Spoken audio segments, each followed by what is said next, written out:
Di-record langsung ya? Udah. Udah. Oke. Saya balikin. Assalamualaikum warahmatullahi wabarakatuh. Waalaikumsalam warahmatullahi wabarakatuh. Kita kembali lagi di kegiatan Zoom meeting, yaitu pada hari Rabu ya, di season 1 ini. Alhamdulillah masih diberi kesempatan dan kesalahan untuk mengikutinya.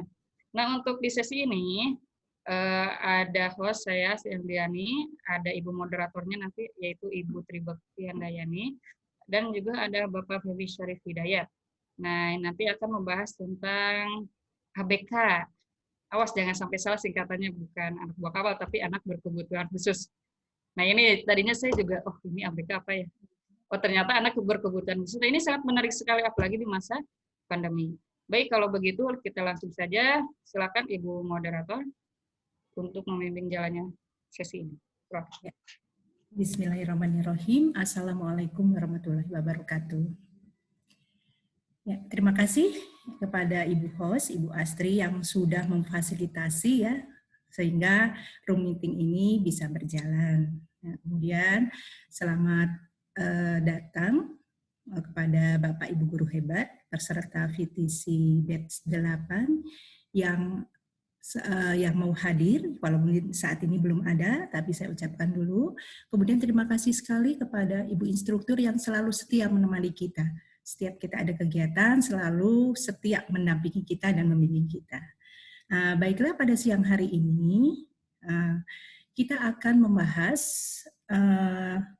tentang bagaimana mengenal lebih dekat tentang anak berkebutuhan khusus atau ABK. Sama seperti tadi host. Saya juga kemarin sempat bertanya, Pak, ABK itu anak buah kapal.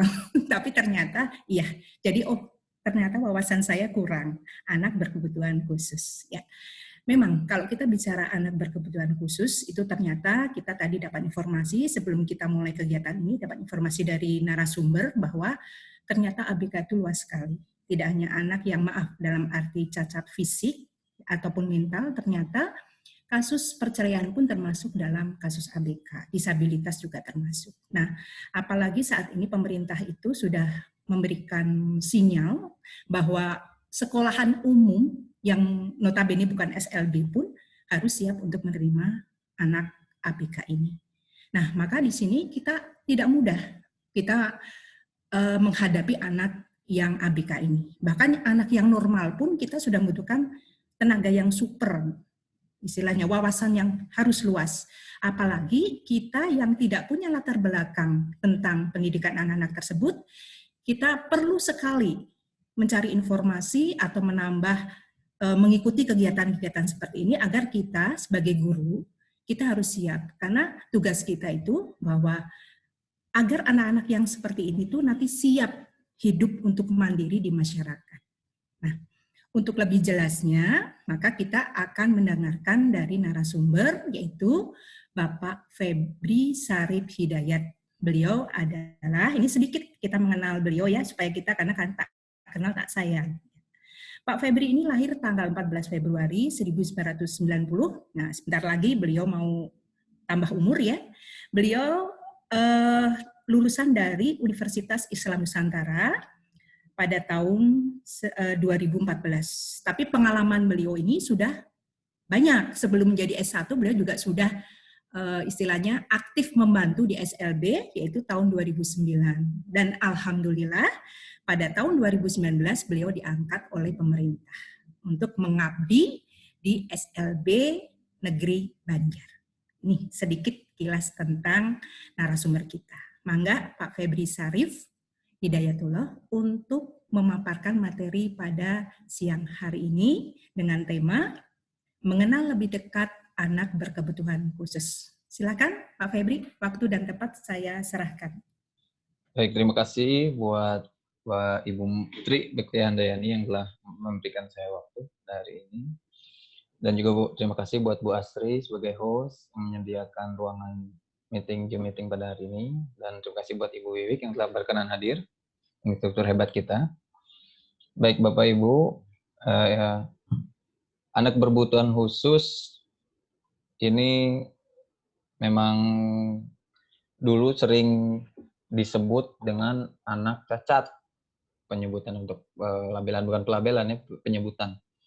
Terus kemudian berganti lagi menjadi anak luar biasa. Kalau dulu pernah dengar ya, dulu mah anak cacat, ganti lagi anak luar biasa. Kemudian berganti lagi menjadi anak berkebutuhan khusus. Dan yang sekarang, yang baru-baru, yang seperti Ibu Tri sebut tadi, jadi anak disabilitas. Sebenarnya sama-sama aja semua, hanya mungkin supaya lebih enak didengar, tidak melabelkan atau tidak kasar lah istilahnya. Baik Bapak Ibu, anak berkebutuhan khusus itu apa sih? Apakah hanya melulu yang disebut anak ABKT yang tidak bisa melihat, tidak bisa mendengar? Saya mau tanya nih, Ibu Tri, ABK tuh yang masuk dalam kategori ABK tuh anak-anak yang apa aja nih? Ya, menurut pengetahuan saya ya Pak ya, sebelum tadi mendengar aja istilahnya, yang cacat Pak, misalnya cacat fisik gitu ya Pak ya, misalnya apa dalam arti terus idiot gitu ya Pak, terus ini terus tunanetra gitu, terus Bisa apa? melihat ya Bu? Nah, itu ya setahu saya yang di SLB itu yang seperti itu, tapi Baik. nah ternyata wawasan saya ini salah gitu ya, ternyata tadi setelah mendengar sedikit, oh ternyata bukan itu saja. Gitu. Baik. Sekarang saya mau bertanya ya sama semuanya bahwa dijawabnya dalam hati aja ya Bapak Ibu.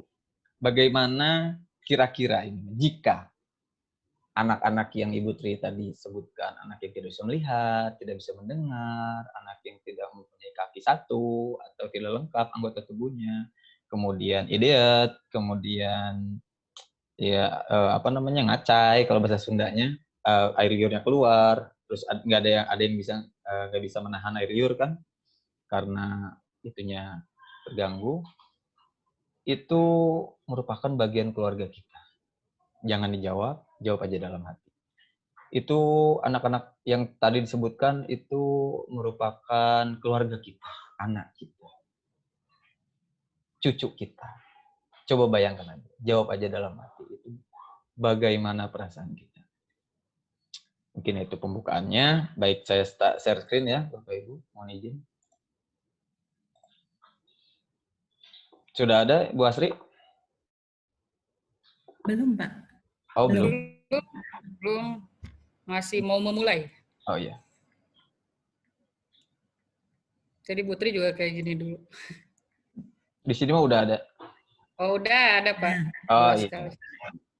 Baik.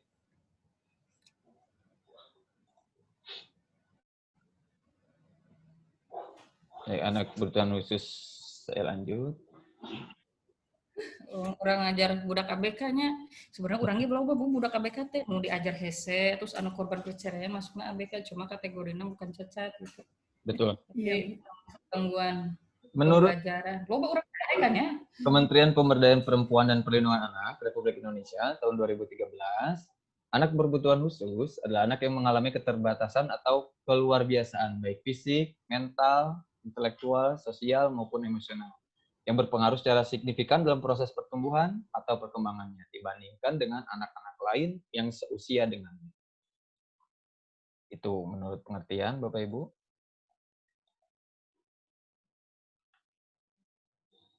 Mohon maaf, ini masih nyambung. Halo? Ya, nyambung Pak. Oke, lanjut lagi. Nah, klasifikasi anak berkebutuhan khusus Bapak Ibu. Jadi anak berkebutuhan khusus itu terbagi menjadi dua. Ada anak berkebutuhan khusus yang permanen dan ada anak berkebutuhan khusus yang temporer. ABK permanen dan ABK yang temporer. Untuk ABK permanen itu merupakan anak yang memiliki hambatan yang tidak bisa diubah. Artinya menetap. Kayak kalau misalnya saya waktu mengajar ke anak kelas 1, Pak, ada orang tua murid yang mau masukkan anaknya ke SLB. Pak, gimana nih anak saya udah mau dimasukin SLB, tadinya mah malu. Saya masukin SLB, takut dinyinyirin tetangga. Gitu. Bisa nggak Pak kira-kira anak saya sudah lulus dari SLB bisa baca, bisa kali-kalian, bisa ngitung, bisa apa? Padahal anaknya tersebut setelah saya asesmen merupakan anak tunagrahita sedang atau anak Down syndrome. Saya memberi pengertian kepada orang tua tersebut bahwa ibu, SLB itu bukan bengkel, SLB juga bukan rumah sakit yang bisa menyembuhkan. Jadi saya kasih pengertian bahwa anak ibu merupakan anak berkebutuhan khusus yang permanen, tidak bisa disembuhkan. Seperti anak tunanetra masuk ke SLB atau sekolah segregasi lainnya, sekolah khusus, sesudah keluar bisa ngelihat, misalnya, atau langsung bisa mendengar lagi, tidak.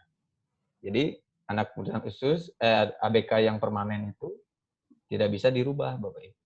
Nah, kemudian ada lagi anak ABK temporer, yaitu mengalami berkebutuhan khusus sesuai dengan sosialnya, lingkungannya, seperti anak jalanan atau yang ketidakcukupan atau kekurangan ekonomi. Kemudian anak dari daerah terpencil atau terisolasi maksud saya. Anak terpencil biasanya kan kurang minim pengetahuan, misalnya apa itu gadget, belum masuk listrik, belum masuk internet, TV aja kadang satu kelurahan satu, seperti itu. Kemudian anak dari daerah bencana alam yang masih ada trauma, mereka biasanya terganggu gitu. Terus seperti contohnya lagi tadi yang seperti Bapak Ibu sebutkan, anak yang korban perceraian, broken home, itu juga bisa termasuk ke dalam anak berkebutuhan khusus, tapi yang temporer. Jadi berkebutuhan khusus itu anak yang memiliki kebutuhan khusus, gitu Bapak Ibu. Terus anak yang memiliki kesulitan konsentrasi dalam belajar karena sering diperlakukan kasar, kemudian tidak bisa membaca karena kekeliruan guru, contohnya. Seperti A, B, C, D, E, F, G. A, B, A, ba. C, ca. Gitu. Anak pasti langsung menempel. Seharusnya ketika membaca atau pronoun, itu diberikan bunyi huruf A, B, C, D, gitu Bu. Untuk anak yang berkebutuhan khusus. Kemudian, yang permanen ini apa aja nih? Tunanetra, anak yang memiliki hambatan dalam penglihatan. Tunarungu, yang tidak bisa mendengar. Terus, tunagrahita, anak yang memiliki hambatan dalam intelektual. Tunadaksa, anak yang memiliki hambatan dalam bergerak, anggota tubuh berkurang. Kemudian anak tunalaras, anak yang memiliki hambatan dalam emosional. Kemudian autism, yang paling baru itu autism, karena dulu belum ada klasifikasinya autism. Autism itu dulu masuk ke tunagrahita berat. Begitu Bapak Ibu. Selanjutnya kita mulai aja nih. Untuk anak tunanetra. Anak tunanetra merupakan individu yang mengalami gangguan pada indera penglihatan. Maka proses pembelajaran menekankan pada alat indera lain seperti indera peraba dan pendengaran. Nah, anak tunanetra terbagi menjadi dua. Anak yang buta total, tidak dapat melihat benda atau cahaya sama sekali. Yang kedua, ada yang low vision, masih bisa melihat benda atau cahaya walaupun sedikit. Maksudnya gimana nih Pak Febri, low vision? Low vision di sini maksudnya anak kalau kita ya, kalau melihat tuh kan 360 derajat, 180 derajat. Sampai sini, setengah lingkaran ya. Nah, kalau anak yang low vision, itu seperti Bapak Ibu ketika lomba Agustusan, main bola, tapi pakai kerucut di depannya. Kayak kuda gitu. Nah, low vision seperti itu Bapak Ibu. Low vision itu kadang ada yang datang cahayanya itu dari sebelah kiri bawah, sebelah kanan bawah, atau ada yang di tengah. Nah, jadi jangan kaget misalnya anak tunanetra bawa HP, misalnya, dia masih ada sisa, tapi nyawa HP-nya teh sampai begini ngeliatin. Nah, itu yang low vision. Banyak kita sering jumpai. Gini aja, mungkin dari kanan, gini. Kemudian misalnya tunanetra yang low vision jalannya ngeyengkir, ya, ngeyengkir. Itu karena masih ada cahaya dari titik yang sebelah kanan. Begitu Bapak Ibu. Kemudian di SLB selain kita menawarkan program khusus, yaitu program yang dikhususkan untuk ketunaannya. Jadi hambatan yang dimilikinya itu diminimalisir lah, gitu. Nggak disembuhkan, tapi diminimalisir. Untuk anak tunanetra, gimana caranya supaya anak tunanetra itu bisa mandiri? Oleh karena itu, diberilah program khusus orientasi dan mobilitas. Bagaimana? Apa sih orientasi mobilitas itu? Mengenal lingkungan. Ada chat? Mengenal lingkungannya,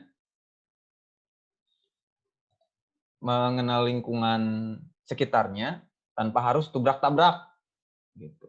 Orientasi teh sekelilingnya. Kemudian mobilitasnya, bergeraknya. Gimana cara berjalan, berdiri. Berdiri juga harus ada caranya, Bapak Ibu. Kalau enggak kesandung sikutnya, kena kursi dan sebagainya. Itu ada caranya. Mobilitas contohnya. Mungkin nggak sih Bapak anak tunanetra jajan ke pasar sendiri, ke Indomaret sendiri? Mungkin. Dengan adanya program khusus orientasi dan mobilitas. Banyak kok contohnya. Di SLB kota maupun di SLB yang di perdesaan.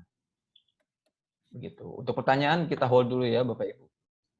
Kemudian selanjutnya anak tunarungu.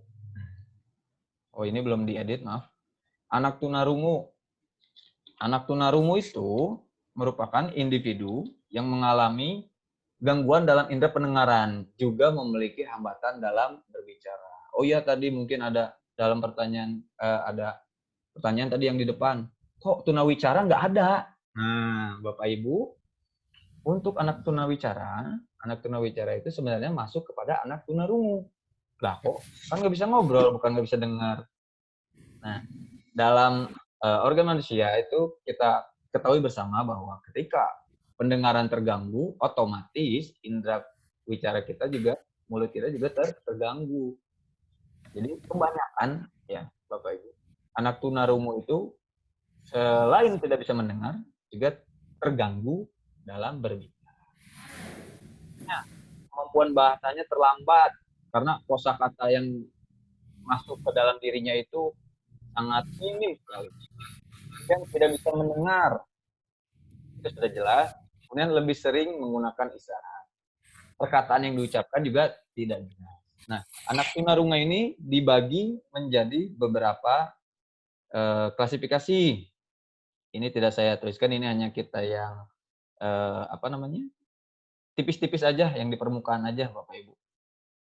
Nah, untuk anak yang ringan itu, yang kehilangan pendengaran ringan itu 20 sampai 30 desibel. Kemudian yang menengah itu 30 sampai 40 desibel. Untuk yang berat 40 sampai 60 desibel dan yang sangat berat 60 sampai 70 desibel. Dan untuk yang tuli total nggak ada sama sekali pendengaran atau hening, itu yang 70 desibel ke atas. Nah, Bapak bisa nggak sih anak tunarungu mendengar? Bisa Bapak Ibu. Kalau yang sangat ringan tadi, yang 20 sampai 30 desibel. Menggunakan alat bantu dengar ya Bapak Ibu. Sering melihat ada orang yang pakai alat bantu dengar. Dan kemudian selanjutnya, lanjut aja, tunagrahita. Nah, ini yang paling banyak kita temui di lingkungan kita ya Bapak Ibu, anak tunagrahita itu cakupannya besar sekali. Anak tunagrahita itu anak individu yang memiliki intelijensia yang signifikan, berada di bawah rata.